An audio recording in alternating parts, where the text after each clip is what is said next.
dear students. Today's topic which we are going to discuss is control and coordination. क्या है ये control, क्या है कोऑर्डिनेशन मैम? ये आप लोग मुझे सवाल पूछ सकते हो, मैम कंट्रोल क्या होता है, कंट्रोल कैसे कर लेते हैं हम लोग? ये सारी चीज़ें करने के लिए हमें दो सिस्टम चाहिए और वो है एक नर्वस सिस्टम और दूसरा है एंडोक्राइन सिस्टम। इन दोनों सिस्टम को आपको डीपली पढ़ना है। जब आप इस सिस्टम को डीपली पढ़ोगे कि क्या है नर्वस सिस्टम या क्या है एंडोक्राइन सिस्टम, फिर ही जाकर आपको एग्जैक्टली पता चलेगा कि हमारे बॉडी में कोई भी चीज़ करने के लिए हम कंट्रोल में कैसे रहते हैं या हमारे नसें एक दूसरे से कोऑर्डिनेट कैसे करते हैं। तो अगर हम बात करें अपने नर्वस सिस्टम का, नर्वस सिस्टम में ब्रेन, स्पाइनल कॉर्ड और ह्यूज नेटवर्क ऑफ नर्व्स रहते हैं। तो मेन फंक्शन क्या होता है नर्वस सिस्टम का कि जो भी इंफॉर्मेशन हम एनवायरनमेंट से लेना होता है वो हम ले सकते हैं। To receive the information from various body parts, stimuli response जिसको हम कहते हैं, ठीक है। To act accordingly through muscles and glands. तो जो स्टिमुलस होता है वो क्या होता है? कोई भी चेंज इन एनवायरनमेंट जिसको एक इंसान या ऑर्गेनिज्म रिस्पॉन्ड करता है, इसको हम स्टिमुलस कहते हैं। एक चींटी काटने को भी हम रिस्पॉन्स करते हैं ना, या चींटी को कोई मारता है तो वो भागता है, वो भी रिस्पॉन्ड करे। यानी कि कोई भी चीज़ को हम जब रिस्पॉन्ड करते हैं एनवायरनमेंट में उसको हम स्टिमुलस कहते हैं। Example, touching a hot plate, हम टच करते हैं एकदम से हाथ हटा देते हैं, राइट। रिस्पॉन्स क्या होता है? The reaction of a body to a stimulus. Example, withdrawal of a hand, जो हाथ हटाने को हम कहेंगे रिस्पॉन्स, यूँ गर्म लग गया हमें प्लेट। नेक्स्ट है कोऑर्डिनेशन, ये डेफिनेशन भी इंपॉर्टेंट है। The working together various organs of the body of an organism in a proper manner to produce appropriate reaction to a stimulus is called coordination. क्या बोलते हैं इसको? कोऑर्डिनेशन। तो यहाँ पे रिसेप्टर्स भी होते हैं, हमारे स्पेशलाइज्ड टिप्स होते हैं नसों के ऊपर जो इन्फॉर्मेशन को डिटेक्ट करते हैं फ्रॉम द एनवायरनमेंट, ओके, उसको हम रिसेप्टर्स कहते हैं।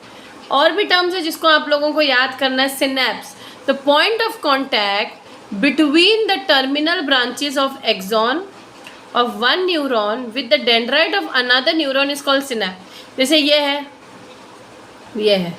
ठीक है, यहाँ पे नसें हैं, यहाँ पे नसें हैं। तो यहाँ की जो नसें हैं, फॉर एग्जांपल ये देखिए, ये एक्सॉन है, ये नर्व एंडिंग है, तो ये डेंड्राइट है, एक्सॉन है। तो एक और एक्सॉन और डेंड्राइट के बीच में जो गैप होगा ना उसको हम सिनेप्ट कहेंगे, या इस पार्ट को हम सिनेप्टिक क्लेफ्ट भी कह सकते हैं। Reflex action is an automatic response of the body to a stimulus, ठीक है।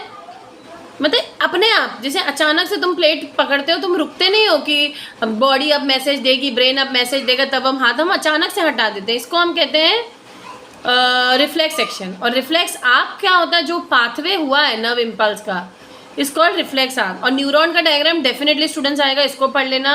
ह्यूमन ब्रेन के बारे में भी आपको डिटेल में पढ़ाया गया है स्टूडेंट्स। ये चैप्टर मैंने स्टैंडर्ड 10th के ICSE बोर्ड में पढ़ाया गया है इस डिटेल में। अब चैप्टर को ह्यूमन ब्रेन भी वहाँ पे समझाया गया है, तो आप प्लीज़ उसको पढ़िए। तो इंसान का ब्रेन हाईली कॉम्प्लेक्स ऑर्गन होता है जिसमें नर्वस टिश्यू होता है। तो tissues are highly folded to accommodate large surface area in less space. The brain is covered by 3 layered system of membranes called meninges. तो वो 3 लेयर्ड सिस्टम को meninges कहते हैं। उसमें सेरिब्रोस्पाइनल फ्लूइड भी होता है between the meninges. The CSF providers cushion the brain against the mechanical shock. तो CSF क्या करता है? सेरिब्रो स्पाइनल फ्लूइड ब्रेन को शॉक से बचाता है। और प्रोटेक्शन भी होता है, ह्यूमन स्कल ब्रेन को बचाता है। किससे बचाता है? जख्म मतलब एकदम से एक्सीडेंट हो गया, एकदम से हड्डी नहीं टूटती, मतलब ब्रेन नहीं डैमेज होता, पहले हड्डी टूटेगी। तो ब्रेन अगर बात करो is divided to 4 brain. This is your mid brain and this is your hind brain. पीछे वाले ब्रेन को हाइंड ब्रेन कहते हैं। तो 3 पार्ट ऑफ ब्रेन क्या है? 4 ब्रेन, मिड ब्रेन और हाइंड ब्रेन। तो ये तीनों को भी आपको ये ड्राइंग भी आपको आनी चाहिए और इस पार्ट्स ऑफ ह्यूमन ब्रेन को आपको डिटेल में पढ़ना भी है। 4 brain, it is compose of the cerebrum. और जो ये सेरेब्रम वाला पार्ट है ना ब्रेन का, it deals with all the thinking activities of voluntary motion of the body, ठीक है। जैसे कि किस तरह मोटर एक्शन वगैरह करना है और थिंकिंग, लर्निंग, मेमोरी, इंटेलिजेंस, ये सारी चीज़ें हमारा 4 ब्रेन या सेरेब्रम डील करता है। उसके बाद में सेरेब्रम, और ये भी याद रखना है कि largest part in the human brain है और ये 2 में डिवाइडेड है। Cerebral 2 hemisphere called cerebral hemisphere, ठीक है। Hypothalamus is lies at the base of the cerebrum, ठीक है। यहाँ पे आप लोग देख सकते हो, ये देखो ये सेरेब्रम है और उसके बेस पे हाइपोथैलेमस है। तो hypothalamus lies at the base of the cerebrum. It control sleep and wake cycle, जो सिरकाडियन रिदम होता है सोने उठने का, वो कौन डील करता है? Hypothalamus of the body. Also control the urges of eating and drinking, तो ये सारी चीज़ें कौन डील करता है? हाइपोथैलेमस। और जो सेरेबेलम होता है, ये सेरेब्रम के नीचे वाले एरिया पे होता है। देखो ये सेरेब्रम है, ये सेरेबेलम है। ये जो सेरेब्रम है ना, बॉडी के बैलेंस को मेंटेन करता है। इसीलिए जो पी लेता है ना इंसान, दारू वारू पी लेता है, अल्कोहल पी लेता है, उसका सेरेबेलम हिल जाता है और वो सही सीधे तरीके से चल नहीं पाता है, क्योंकि ये जो पार्ट है हमारे मोटर फंक्शन, या मोटर फंक्शन यानी कि चलने फिरने वाले फंक्शन से डील करता है। और जब हम अल्कोहल पीते हैं, यही वाले पार्ट को अफेक्ट होता है और चलना फिरना दुर्बल हो जाता है इंसान का। इंसान एक सीधी लाइन खींच के दे दो किसी पीने वाले इंसान, पिए हुए इंसान को, वो चल नहीं पाएगा। इसीलिए when you riding a bicycle, the perfect coordination between your pedalling and steering control is achieve by the cerebellum. ये सारा क्रेडिट किसको जाता है? सेरेबेलम को। तो it controls posture and balance also. It controls the precision of voluntary action. Voluntary action यानी कि जो हमारे कंट्रोल में है, जैसे कि हाथ उठाना, पैर उठाना, चलना फिरना। लेकिन इनवॉलंटरी एक्शन क्या होते हैं मैम? जो हमारे कंट्रोल में नहीं है, जैसे कि दिल का धड़कना, आंखों का पलक झपकाना, ये सब इनवॉलंटरी एक्शन है। फिर मेड्यूला क्या होता है? मेड्यूला पार्ट हमारा फॉर्म्स द ब्रेन स्टेम, ये वाला पार्ट होगा medulla, along with the pons. तो पॉन्स भी यहीं मिलेगा आपको, पॉन्स, मेड्यूला, ये दो पार्ट है ना, ये ब्रेन स्टेम वाले एरिया में है, ठीक है। It lies at the base of the brain, continuous into the spinal, और यहाँ से हमारी रीढ़ की हड्डी शुरू हो जाती है, यहीं से हमारी स्पाइनल कॉर्ड, यहीं से हमारी स्पाइनल कॉर्ड शुरू हो जाती है, ठीक है। Medulla control various involuntary functions like heart beat, respiration etcetera. It controls involuntary actions also, blood pressure, salivation, vomiting, ये सब कंट्रोल करता है। Pons, it relays impulses between the lower cerebral and spinal cord and higher parts of the brain like cerebrum and mid brain, and also regulates respiration. तो सबके दो दो point आप लोग पढ़ो। स्पाइनल कॉर्ड तो बाबा सबसे इंपॉर्टेंट है कि वो रिफ्लेक्स एक्शन और conduction of messages between different parts of the body and brain control करता है। और रिफ्लेक्स एक्ट वही पार्ट है जिससे नसें जो है रिफ्लेक्स एक्शन में इन्वॉल्व होता है, एक आँख बन जाता है। रिफ्लेक्स आँख देखो स्टूडेंट्स ऐसे बनता है, यहाँ आप लोग नोटिस करिए, ये क्या है? हमारा स्पाइनल कॉर्ड है, ये हमारा CNS है, ठीक है। तो जैसे ही इसने गर्म पानी को छू लिया, तो receptor in screen sensory neuron से डायरेक्टली स्पाइनल कॉर्ड में ही एक आँख बना के वापस से मैसेज लाके इधर ही दे देता है। यानी कि रिसेप्टर से मैसेज कहाँ गया? सेंसरी न्यूरॉन को। सेंसरी न्यूरॉन वो न्यूरॉन होता है जो मैसेज ले के ब्रेन को जाता है, या ब्रेन को ना जाते हुए relay neuron, sensory neuron relay neuron को मैसेज देता है कि मोटर, देखो यहाँ पे रिले न्यूरॉन को मैसेज, यहीं पे सब स्पाइनल कॉर्ड के अंदर ही सब कुछ खेल हो जाता है, ब्रेन तक जाने की ज़रूरत ही नहीं। तो रिले न्यूरॉन से मैसेज मोटर न्यूरॉन के थ्रू वापस कहाँ पे आता है? हाथ पे आता है, ठीक है। इस तरह एक आर्क बन जाता है, आर्क बन गया ना, इसीलिए इस आर्क को हम क्या कहते हैं? रिफ्लेक्स आर्क, ठीक है, डन। तो ये पाथवे को आपको पढ़ना है। पाथवे आपके इसमें दिया गया है, receptor, sensory neuron, relay neuron, motor neuron, effector muscle, ठीक है। तो यही flow chart shows the flow of signal in a reflex arc. The receptor is the organ which comes in the danger zone. The sensory neurons pick the signal from the receptor and send them to the relay neuron, okay, and the relay neuron is present in the spinal cord. इसीलिए brain तक जाने की ज़रूरत ही नहीं पड़ती, इसलिए quick action हो जाता है ना। जैसे आग लग जाते हैं, आग हमें ऐसे छोटी सी आग की चीनी या सुई का वो भी लग जाए, या एक सांप का दम झट से हाथ हटाते हैं। The spinal cord sends signal to the effector via the motor neuron. The effectors come in action, moves the receptor away. ठीक है। तो रिफ्लेक्स आपको स्टूडेंट्स प्लीज़ डीपली पढ़िए, वेरी इंपॉर्टेंट। उसके फंक्शंस भी आ सकते हैं, डायग्राम भी आ सकता है, ठीक है। तो protection of brain and spinal cord, reflex act करता है। Brain is protected by fluid filled balloon which acts as a shock absorber and enclosed in cranium और द ब्रेन बॉक्स, ठीक है। Spinal cord is enclosed in vertebral column, very important. अब रही बात, ये part तो हो गया, मैंने सारा पार्ट बता दिया ब्रेन का और नसों के बारे में। अब नेक्स्ट सिस्टम जो मैं बताने जा रही हूँ वो है एंडोक्राइन सिस्टम, क्योंकि ये दोनों मिलके ही कंट्रोल एंड कोऑर्डिनेशन क्रिएट करते हैं। आपको इसको 1 बाय 1 चैप्टर देखना है तो वो भी अलग से बना हुआ है, आप लोग देख सकते हो। यहाँ तो मैंने सिर्फ एक समरी टाइप दिया है। तो endocrine system is compose of several endocrine glands तो ये एक डक्टलेस ग्लैंड को ही हम एंडोक्राइन, जिसमें कोई डक्ट नहीं होता है, तो एंडोक्राइन ग्लैंड सिक्रीट करते हैं its product directly into the blood stream. कोई डक्ट मतलब hormones are produced in the endocrine gland. Obviously endocrine gland क्या करते हैं, हार्मोन्स प्रोड्यूस करते हैं। Hormone is mainly composed of protein, ठीक है। हार्मोन्स किससे बने होते हैं, प्रोटीन से।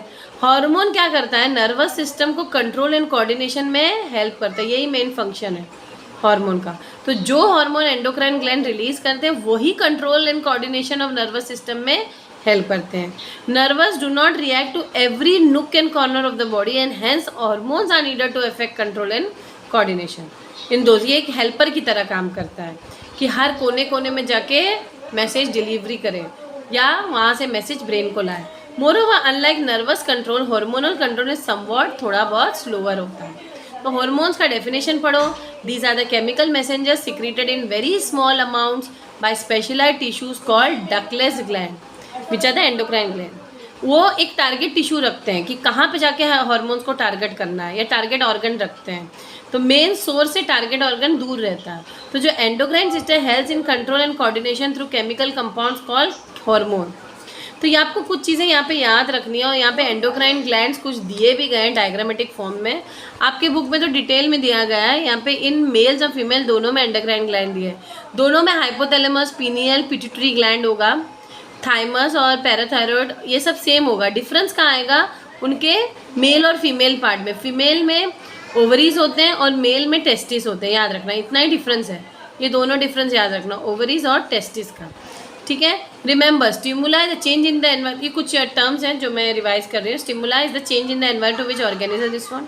कोऑर्डिनेशन, ये सब डेफिनेशन आ सकते हैं एग्जाम में, तो ये आपको रिमेंबर या लर्न करना है, ठीक है, और इसको आपको अच्छे से लर्न करना है। Coordination, working together various organs of an organism in a systematic manner to produce proper response is coordination. Neuron is the functional unit of the nervous system. एक न्यूरॉन का डायग्राम भी बनाने को आएगा एग्जाम में। Synapse, a microscopic gap between a pair of adjacent neuron. अभी तो मैंने कहा दो न्यूरॉन्स के बीच में जो गैप होता है, दो न्यूरॉन्स के बीच में जो गैप होता है उसको हम कहते हैं सिनेप्स या synaptic cleft. Receptor is a cell in a sense organ which is sensitive to stimuli, यानी कि अगर ये पार्ट मेरा सेंसिटिव है, यहाँ पे आग लग गई तो यहाँ पे रिसेप्टर ज़रूर होंगे। मोटर नर्व्स, जो मैंने कहा मैसेज जो है ब्रेन से बॉडी पार्ट पे लाते हैं, और सेंसरी न्यूरॉन क्या करता है, मैसेज उस रिसेप्टर या उस पार्ट जहाँ पे हमें लगी हुई है वहाँ से ब्रेन को मैसेज जाता है। Sensory nerve it carries the message from the body to brain and motor nerves carries the message from the brain to the body, ऐसा, ठीक है। ऑब्वियसली ना, अगर तुम्हें यहाँ पे चोट लगी या चींटी ने काटी या आग लगी तो यहाँ से मैसेज पहले ब्रेन को जाएगा, ब्रेन से वापस यहाँ आएगा, तो यहाँ से मैसेज जब ब्रेन को जाएगा तो वो सेंसरी नर्व ले जाएगा, और ब्रेन से वापस जब मैसेज इसी पार्ट पे आएगा कि हाथ हटाओ, ये मैसेज किसने दिया, ब्रेन ने, तो ये मोटर नर्व देगा। मोटर मतलब चीज़ चलने फिरने वाली ना, तो वो मैसेज भी जो ब्रेन वापस हाथ को देता है कि हाथ हटाओ, वो मोटर नर्व्स करता है, ठीक है। रिसेप्टर भी अलग अलग टाइप के होते हैं। ऑल्फैक्टरी यानी जो स्मेल डिटेक्ट करता है, गस्टेटरी यानी कि जो टेस्ट डिटेक्ट करता है, थर्मो रिसेप्टर जो हीट एंड कोल्ड जो स्किन पे होता है ना, वो रिसेप्टर वहाँ पे मौजूद होते हैं, हीट एंड कोल्ड डिटेक्ट करते हैं, तभी तो हमको ठंडी गर्मी पता चलती है। कैसे पता चलेगा अगर थर्मो रिसेप्टर ना होते? बहुत से लोगों में ये बीमारी होती है कि थर्मो रिसेप्टर होता ही नहीं है। फिर photo receptor detects light by eye, reflex action, sudden movement और response of the stimulus which occurs in a very short duration of a time and does not involve what, it does not involve any will और thinking of the brain, ठीक है, ये याद रखना है आप लोगों को। नेक्स्ट, ब्रेन के बारे में भी यहाँ पे डेफिनेशन पूछ सकते हैं। ब्रेन है, सेरेब्रम है, सेरेबेलम है, मेड्यूला है, स्पाइनल कॉर्ड है, कंट्रोल एंड कोऑर्डिनेशन, ठीक है। ये वाला पार्ट जो मैंने बताया है कंट्रोल एंड कोऑर्डिनेशन, ये तो मैंने बताया था किसमें, अभी जनरली हम लोगों ने इंसानों में ज़्यादातर डील कर रहे थे ना, अब हम डील करेंगे control and coordination in plants. Plants में कैसा आता है, क्या प्लांट्स में भी सेम होता है मैम? क्या प्लांट्स में भी कोई कंट्रोल एंड कोऑर्डिनेशन वाला सिस्टम होता है? क्या वो लोग में भी हार्मोन्स होते हैं? क्या वो लोग में भी इमोशन होते हैं? जी हाँ, उन लोग में भी हार्मोन्स होते हैं, उन लोग में भी इमोशंस होते हैं। कैसे मैम?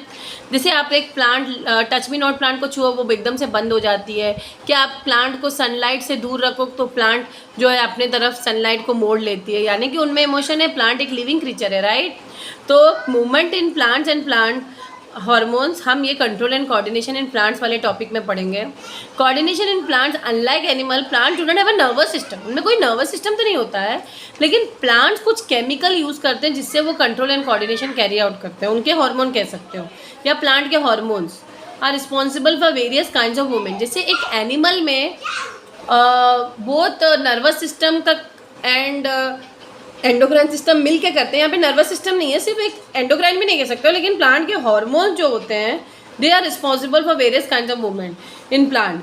तो मेन मूवमेंट जो प्लांट में होता है, एक होता है ट्रॉपिक मूवमेंट और दूसरा होता है नेस्टिक मूवमेंट। क्या कहोगे आप? Nastic movement. तो जो ट्रॉपिक मूवमेंट होता है, the movements which are in particular direction in relation to the stimulus are called tropic movement. ठीक है, एक particular direction in relation to the stimulus. Stimulus जैसे यहाँ पे सनलाइट, सनलाइट के हिसाब से प्लांट अपने आप को उस डायरेक्शन में ले जाता है, तो ये एक ट्रॉपिक मूवमेंट हुआ ना। तो tropic movement happens as a result of growth of a plant in that particular direction. There are 4 types of tropic movement. पहला वाला है geotropic movement, the growth in a plant part in response to the gravity is called geotropic movement. तो जो roots होते हैं usually show positive geotropic movement, that is क्या, they grow in the direction of the gravity, not against the roots ऊपर की तरफ नहीं grow करेंगे, नीचे की तरफ। तो ये एक जियोट्रॉपिक मूवमेंट हुआ कि नहीं। स्टेम्स ऑल्सो, स्टेम्स जो है negative geotropic movement because they grow against the gravity. तो आप लोगों को क्वेश्चन आ सकता है, पॉजिटिव ग्रेविटी कौन शो करता है? रूट्स। और नेगेटिव ग्रेविटी कौन शो करता है? Stem, because they are growing against the gravity. What do मैं फोटोट्रॉपिक मूवमेंट, ये तो हुआ जियोट्रॉपिक मूवमेंट। फोटो मतलब लाइट, तो लाइट यहाँ पे किसकी बात होगी? सनलाइट की specially. The growth in a plant in response to light is called phototropic movement. Stems usually show positive phototropic movement, क्यों? वो उसके डायरेक्शन में, सनलाइट के डायरेक्शन में जाते हैं, ग्रो करते हैं। वाइल रूट्स जो है नेगेटिव फोटोट्रॉपिक मूवमेंट क्यों शो करे? वो अगेंस्ट द वॉट जा रहे हैं। ओके, वो अगेंस्ट क्या जा रहे हैं? अगेंस्ट द वॉच, सनलाइट जा रहे हैं। So if a plant is kept in a container in which no sunlight reaches and a hole in the container allows some sunlight, the stem finally grows in the direction of the sunlight. Obviously, this happens because of a high rate of cell division in the part of the stem which is away from the sunlight. तो as a result the stem bends towards the light. हमेशा कोई भी stem आप लोग notice करो, आप अपने घर के अंदर फ्लावर पॉट लगाओ और आप लोग नोटिस करोगे जहाँ पे विंडो है, जहाँ से सनलाइट आ रही है, उसी तरफ प्लांट मुड़ेगा। ठीक है, उसी तरफ स्टेम बेंड होगा। तो ये है फोटोट्रॉपिक मूवमेंट। तो the heightened rate of cell division is attend increase secretion of the plant hormone auxin in which is away from sunlight. तो ऑक्सिन का हार्मोन यहाँ पे, तो हार्मोन्स के बारे में मैं बताऊंगी, कुछ 4-5 हार्मोन्स आपको पढ़ना है, ऑक्सिन, गिबरेलिन, साइटोकिनिन्स। ठीक है, ये सारे पढ़ने होते हैं आप लोगों को, मैं अभी बताऊंगी। Hydrotropic movement, when roots grow in the soil they usually grow towards the nearest source of water, पानी की तरफ ग्रो होना। This shows a positive hydrotropic movement, positive मतलब उसकी तरफ ग्रो होना। और नेस्टिक मूवमेंट क्या होता है? एक तो मैंने ट्रॉपिक मूवमेंट में 3 बताया, ट्रॉपिक मूवमेंट में जियोट्रॉपिक, फोटोट्रॉपिक और हाइड्रोट्रॉपिक मूवमेंट। सेकेंड हमारा क्या क्लासिफिकेशन था? Nastic movement. Nastic movement is the movement which do not depend on the direction from the stimulus acts are called nastic movement. For example, when someone touches the leaf of mimosa, the leaves droop. जैसे कि touch me not plant. The drooping of is independent of the direction. मतलब हम किस direction से touch कर रहे हैं उससे कोई मतलब नहीं है, लेकिन हम उसको टच कर रहे हैं वही मतलब होगा। Such movements happen because of changing water balance in the cell. Water balance बदल जाता है इसलिए वो बंद हो जाता है। When leaves of mimosa are touched या touch me not plants are touched, the cells in the leaves lose water and become flaccid, resulting drooping off of the leaves. समझ में आया? तो plant hormones are chemicals which help, ये next topic है plant hormone. तो बहुत सारे plant hormone होते हैं, 4-5 कम से कम। तो they are chemicals which help to coordinate growth, development and responses of the environment. तो वो कौन से मेन हार्मोन्स हैं जो आपको पढ़ने हैं? तो टाइप ऑफ प्लांट हार्मोन्स या main plant hormones are very very very very important. Auxin, gibberellin, cytokinin, abscisic acid. तो जो ऑक्सिन होता है is a plant hormone which promote cell enlargement and growth in plant, very very important. तो main जो cell enlargement या growth promote करता है वो कौन है? ऑक्सिन। नेक्स्ट है गिबरेलिन। जो गिबरेलिन्स होते हैं they are the plant hormone which promotes cell differentiation and breaking dormancy of seeds and birds. ठीक है। ये बहुत इंपॉर्टेंट, जो सीड्स है, जो बर्ड्स है, इनकी डॉर्मेंसी ब्रेक करना और सेल को डिफ्रेंशिएट करना, ये सारा काम गिबरेलिन्स करता है। Third are cytokinins, a plant hormone which promote cell division and the opening of stomata. Stomata का ओपनिंग क्लोजिंग, जो ओपनिंग वाला पार्ट साइटोकिनिन डील करता है, ये वाला हार्मोन। और finally abscisic abs, it helps in, देखो तीनों चीज़ें प्रोमोट करता है, लेकिन ये इनहिबिट करता है, यानी कि रोकता है the growth of the plant and promote wilting and falling of the leaf. तो ये एक ही ऐसा हार्मोन है जो इनहिबिट का वाला काम करता है, यानी कि प्लांट का ग्रोथ रुकता है और पत्ते वत्ते गिराता है, बाकी सारी चीज़ें देखो प्रोमोट करता है। तो आप इसका एक निमोनिक बना लो हार्मोन का, AGCA, अगसा, अक्का या कुछ भी अपने हिसाब से, ताकि आप लोग को लर्न करने में आसानी हो। तो यहाँ पे कुछ क्वेश्चन आंसर्स है जो मैं डिस्कस करना चाहती हूँ, नॉट क्वेश्चन आंसर, MCQs ही मैं डिस्कस कर रही हूँ। बाकी का क्वेश्चन आंसर्स मैंने बताए हैं किस टाइप के आ सकते हैं। तो पहला क्वेश्चन है, any change in the environment to which an organism respond is called stimulus. Very good. Next है, a part of the body which responds to instruction send from nervous system is called effector. ठीक है, effector hormone, instruction send from the nervous system है ना, और जब body से जाता है तो रिसेप्टर, और इंस्ट्रक्शन ब्रेन से जब बॉडी पे आता है तो उसको इफेक्टर बोलते हैं। The longest fibre of the cell body of a neuron is axon. Okay, a microscopic gap between a pair of adjacent neurons over a nerve impulse pass is called synapse. Very important, जो gap वाला word आया ना तो synapse लिख देना, दो neurons के बीच में जो गैप होता है, ओके, उसको हम कहते हैं synapse. Very very very very important, आएगा जरूर। So in a synapse chemical change is transmitted from cell body to the axonal end of same neuron. समझे, मतलब डेंड्राइट वाला, ये डेंड्राइट वाला पार्ट है ना, और ये नर्व एंडिंग वाला पार्ट है। तो दोनों के बीच में गैप है, उस गैप में एक सिग्नल दूसरे सिग्नल को कनेक्टेड हो जाता है, तभी तो पूरे बॉडी में सिग्नल जाता है। ठीक है, the nerves transmit impulse from central nervous system towards the muscle cells are motor nerves. Very important है कि नहीं। Give the missing term, stimulus के बाद रिसेप्टर, सेंसरी न्यूरॉन, फिर यहाँ पे क्या आएगा, यहाँ पे स्पाइनल कॉर्ड आएगा। ठीक है, ज़रूर, फिर क्योंकि ये रिफ्लेक्स आँख बन रहा है, यहाँ पे स्पाइनल कॉर्ड होगा, यहाँ पे मोटर न्यूरॉन, इफेक्टर और रिस्पॉन्स, और स्पाइनल कॉर्ड के अंदर रिले न्यूरॉन, ये भी याद रखना।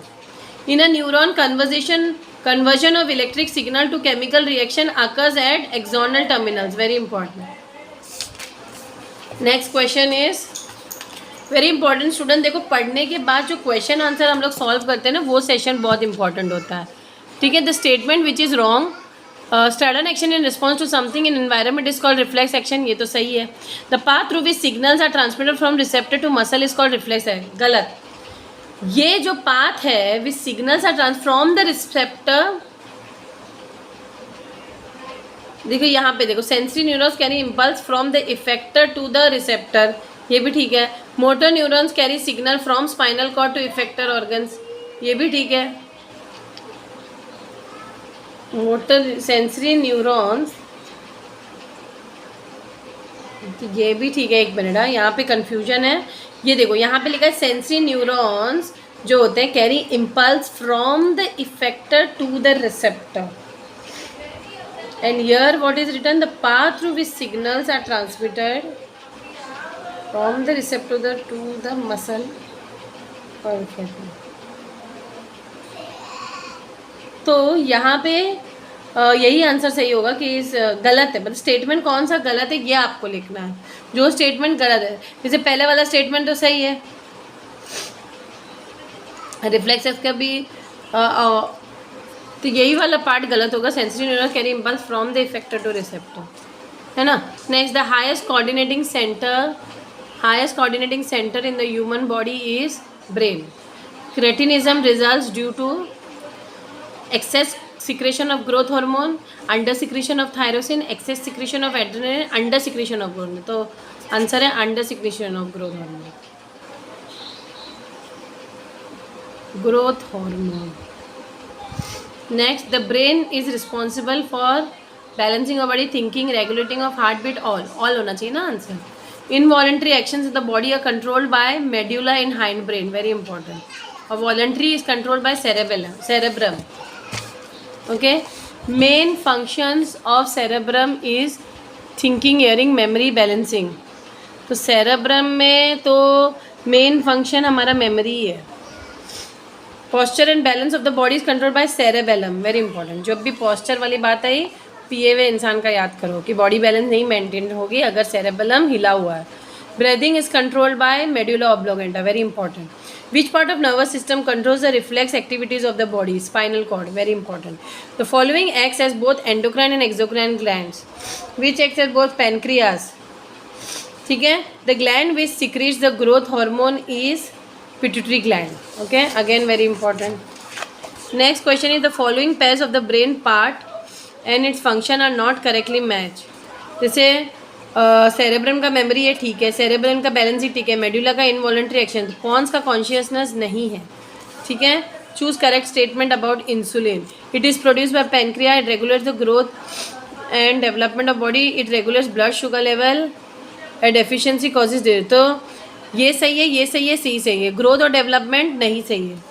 Select the mismatch pair, adrenaline, pituitary gland, testosterone, pancreas, estrogen, ovary, thyroxine, thyroid gland. तो यहाँ पे ये गलत है। टेस्टोस्टेरोन क्या रिलीज करता है? Is release by what? Testis ना, पेनक्रियाज नहीं। तो secretion of hormone, students please आप लोग मेरा एंडोक्राइन ग्लैंड वाला वीडियो ज़रूर देखो। यहाँ पे मैंने डिटेल में पढ़ाया कि कौन से हार्मोन कौन सा ग्लैंड रिलीज करता है। The secretion of hormone leads to physical changes in the body when you are 10 to 12 are testosterone from testis and estrogen from ovary. क्योंकि इससे पहले हमारे सेकेंडरी सेक्सुअल कैरेक्टर्स डेवलप नहीं होते, यानी कि हमें प्यूबर्टी वगैरह जब हम लोग बड़े हो जाते हैं 10, 12, 13 साल के बाद ही तो होती है ना, तो तभी ये टेस्टोस्टेरोन और एस्ट्रोजन, टेस्टोस्टेरोन इन मेल्स ये जो होता है ये मेल्स में होते हैं और एस्ट्रोजन फ्रॉम ओवरी फीमेल्स में होता है। ये चीज़ जब हम टीनेजर बनते तभी रिलीज़ होता है और इसीलिए हमें सेकेंडरी सेक्सुअल कैरेक्टर लेकर ब्रेस्ट फॉर्मेशन, पीरियड्स वगैरह फीमेल में और मेल में भी सीमेन रिलीज़ होना, ये सब या मूछताछ वगैरह आना, ये सब इन्हीं की वजह से होता है। अ diabetic patient suffer from deficiency of which hormone? Insulin, very important. The following endocrine gland that does not exist in पैर। जैसे टेस्टिस भी पैर में होता है, पैर होता है। एड्रिनल ग्लैंड भी किडनी के ऊपर भी पैर में होता है। पिट्यूटरी ग्लैंड भी पैर में होता है। ओवरी नहीं, पिट्यूटरी ग्लैंड पैर में नहीं होता है, लेकिन ओवरीज भी पैर में होते हैं। तो पिट्यूटरी ग्लैंड पैर में नहीं होते हैं। तो following statement is correct about receptors. Gustatory receptor detect taste while olfactory detectors detect smell, ठीक है, ये भी सही है, यही वाला। Dwarfism results due to less secretion of growth hormone, ठीक है, less secretion of growth hormone, तुम एकदम नाटे फूटे हो जाओगे। Next, the hormone which increase fertility in males is called testosterone. Male वाला हार्मोन जब भी आएगा टेस्टोस्टेरोन लिखना, फीमेल वाले में एस्ट्रोजन लिखना, ठीक है। प्रोजेस्टेरोन भी है लेकिन मेन एस्ट्रोजन है। Spinal cord originates from medulla, not cerebrum, medulla, medulla के नीचे स्पाइनल कॉर्ड ओरिजिनेट होता है ना। नेक्स्ट क्वेश्चन है,